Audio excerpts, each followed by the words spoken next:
Hey everyone, welcome back to the channel. It's book review time today. This one is coming out on the 24th of January, so stay tuned for my thoughts on No Heart for a Thief by James Lloyd-Joulin.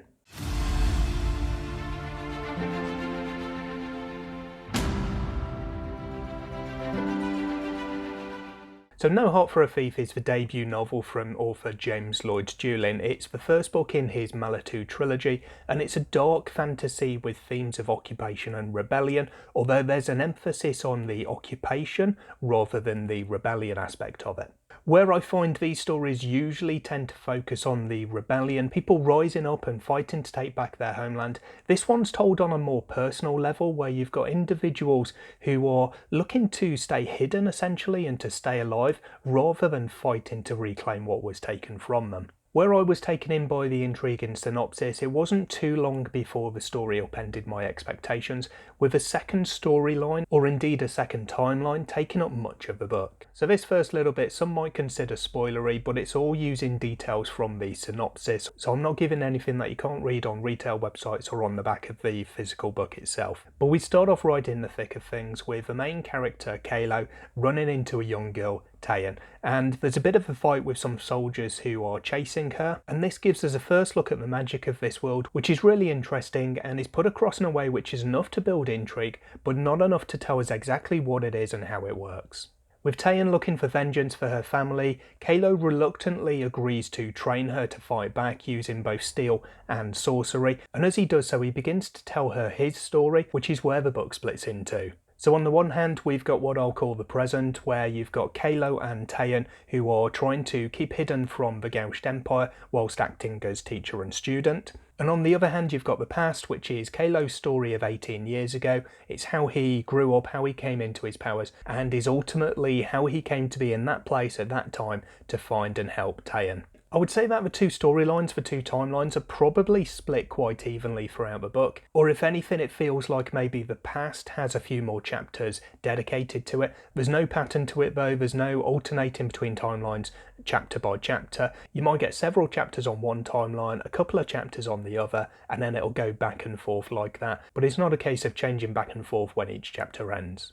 Now I'll admit this did throw me a little bit because the changes aren't always highlighted. There's a couple of times where at the end of a chapter Kalo highlights it basically, he says that he's going to now continue with his story, but there's a couple of times where that kind of introduction was missing. So the first time I came across this, I finished a chapter in the present and it was in the third person, and then I put the book down for the night, picked it up the next morning and started reading, and it was in the first person and it was in the past. So I had to flick back to the previous page to see if I'd missed something, which I hadn't. I don't think this was really a problem though, because readers will quickly get used to that, and if the story had been told in chronological order, it wouldn't have worked very well with the big shift of characters and events that would require around the midpoint. Splitting up the story this way also gives a little bit of a break from the learning phase, so it's a good technique for showing a passage of time without having a training montage or something similar to that. Now I will say that I liked both parts of the story, but if I'm being truthful, I probably gravitated to the present part of the story in the first half of the book,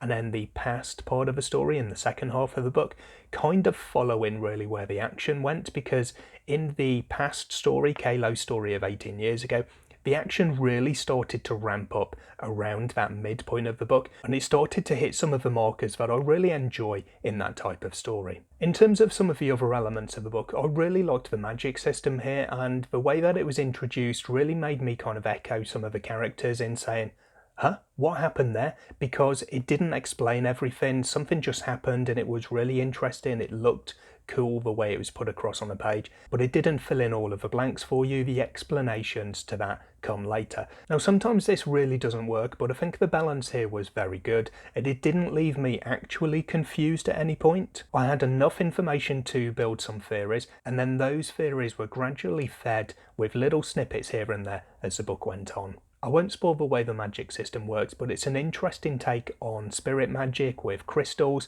and the songs of living things that I thought was well put together and well utilised throughout the story. The characters were pretty good. I thought there was a good depth to Kalo throughout his dual storylines. Maybe the other characters not so much depth, but with a good part of the story in the first person told from Kalo's perspective, you would generally tend to expect that anyway, because you spend a lot more time seeing things literally from Kalo's point of view rather than just being around that particular character. There's definite potential to Taeyeon's character, and I'm looking forward to seeing that develop. And with the way the story finished as well, some of the side characters look set to feature in a bigger part in the rest of the series, and I'm really looking forward to finding out about that. Overall, I got a lot of enjoyment out of this book. I'm definitely interested to see where it's going, and it's given me enough unanswered questions to keep me hooked without leaving me feeling unfulfilled. So I feel like that was a job well done, and I gave it as a result 4 stars. So for the weighted ratings, that enjoyment translates to a score of 17 out of 20. I did have a good time with it overall. There are a few bits that didn't quite work brilliantly for me, but overall it was very well put together. It was very easy to follow. It was a very interesting story, world, character combination. So as I say, it was a job well done. The world building I also gave 17 out of 20. As I say, the magic was really interesting. I like the way it was put together. I liked all of the different facets of it. There was a good bit of history that you got here as well, not only through the story of 18 years ago, but a little bit more of the more worldly lore.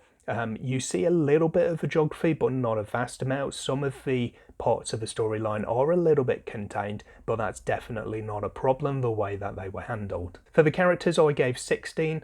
As I say, the main character of Kalo was quite well developed. I did enjoy his character quite a bit. Some of the other characters, as I say, were really interesting as well, but we maybe don't see quite enough of them, but there's definitely the potential for that going forward. For the plot, I gave 16. This was maybe a little bit of a difficult one for me. I'm not a fan of the magic school kind of setting, and although this had kind of magical training, it wasn't in a school setting, but I did find some of those kind of same elements when you're learning about the magic with the student essentially, and that does kind of slow it down a little bit for me. As I say, I like the way that that was split up though, so we weren't focusing on that. We weren't spending an extended period at any point in the learning phase, so I definitely appreciated that. The past story I thought was quite good. It was again split up into various different parts because he's telling kind of a life story essentially, not just the story of one event. So there is quite a bit of build up, but as I mentioned earlier, around the halfway point-ish of the story, things start to really ramp up with that, and I was definitely on board with it. The writing I thought was really nice. It was really accessible throughout. I didn't really have any problems with it. I did, as I say, find that kind of jarring shift almost a couple of times with the switch between the first person and the third person for the past and the present storylines. So that just threw me a little bit. I gave this one 7 out of 10. And then the pacing, again, just a few little bits that slowed down a little bit for me, but that's kind of my preference in the type of story that I like. But overall, I thought the pacing was pretty good. It's just those few little areas that for me on a personal level just went a little bit slowly, not quite dragging, but not going as quickly as the rest of the story. So I gave this one 3 out of 5. And then for the discretionary, I've given this one 2 out of 5. I'll be honest with you, I can't remember 100%. I'm pretty sure there's a map with this book. I did read the ebook, and it's very difficult to consult the map and to keep referring back to it whilst you're reading an ebook, but I do like the cover of this one. It's very atmospheric, and it does tell kind of a story once you get to know the story. There's not necessarily a scene that you can pull from that, but it is very much in keeping with the story overall. So overall, that gives No Heart for a Thief 78%, which is a really good score, and it puts it at equal 64th in my Hall of Fame, which doesn't seem like a very high number, but there's a lot of really good books above it, and there's a lot of books below it as well. As you can see in the kind of Hall of Fame snippet, there's some really great titles around that same place in the Hall of Fame as well. So overall, this is a definite recommendation. If you like a fantasy that's dark but not too dark, if you like those themes of magic and learning and rebellion, it's definitely one to look out for when it comes out on the 24th of January. If you're looking forward to this one, or if you're one of the other early readers who've read it, drop me some comments down below and let me know what you think or what you're looking forward to from it. Whilst you're down there, don't forget to check out all my social media and support the channel links, including my book club Discord. Do come along and join the chat there, and my Patreon link is there as well. I'll hopefully catch you in the next video sometime soon, but until then, as always, take care of yourselves, read some good books. Bye for now.